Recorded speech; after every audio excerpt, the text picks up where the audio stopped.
અલ્યા મારી મમ્મી તો તારા વખાણ કરતી હોય છે જાણ હોય તા બધાને વચ્ચે હું તો એ જ વાપરું છું કે તારા વખાણ થતા હોય છે પણ તું વેચ જેવડી હોત તો વેચ જેવડી જ કે ને ઊંટ જેવડી હોય તો ઊંટ જેવડી કે હું વેત જેવડી હતી તો મને પૈણીને હું લેવા લાયા હતા તમે એ હોબળો છો કે નહીં જેમ તેમ બોલે ભઈ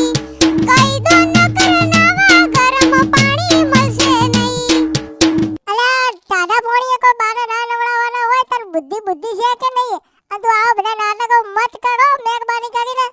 તું બાને ગરમ પાણી ને એવું બધું કાઢી આલ તને કીધું ભલે બા તને વેચ જેવડી કે પણ તાર આવું બધું ના કરાય નાવા ગરમ પાણી ને આવું બધું જોજે પાછી એ તો એવું જ કરવું પડે તો જ ખબર પડે કે વહુ જેવી હારી હન જેવી નહીં હારી આ આખા ગામમાં હું હારી હું તો આખા ગામમાં વાતો કરતા ફરો કમાલ વહુ તો વેત જેવડી હન કશું કરતી નહીં ને એટલે બે ત્રણ વાર હું ગરમ પાણી ના આલું નાવા એટલે ખબર પડી જાય કે ઓવા માર વહુ જેવી હતી માથા ભારે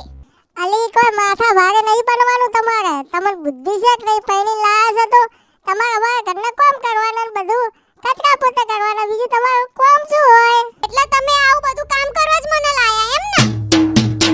ને એ બૈની ઉમર હવે થઈ બૈને મુસું આવી ગઈ ઉમર હવે થઈ બૈને મુસું આવી ગઈ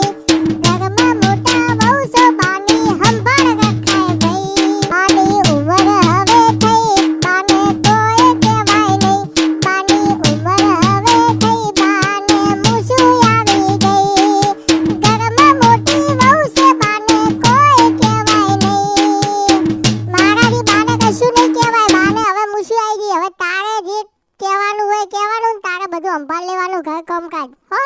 અને તારે બાને કોઈ નહીં કહેવાનું હોય કેટલું જીબ્બાના બા બિચારા આટલું જીવે એમાં તો મારી પત્તર રગડી નાખી આખા ગામમાં તો મારી વાતો કરીને કરીને મને અડધી નહીં રાખી હે વાહમાં વાતો કરે છે બા જઈને ઘેર ઘેર વદરા જેવી વહુ છે મારે આવતો નથી મેળ વાહમાં વાતો કરે છે બા જઈને ઘેર ઘેર વદરા જેવી વહુ છે મારે આવતો નથી મેળ શું કે બાય તને બોદરા જેવી કીધી અલ્યા આ તો હું કહેવાનો હતો શું કીધું તમે શું કીધું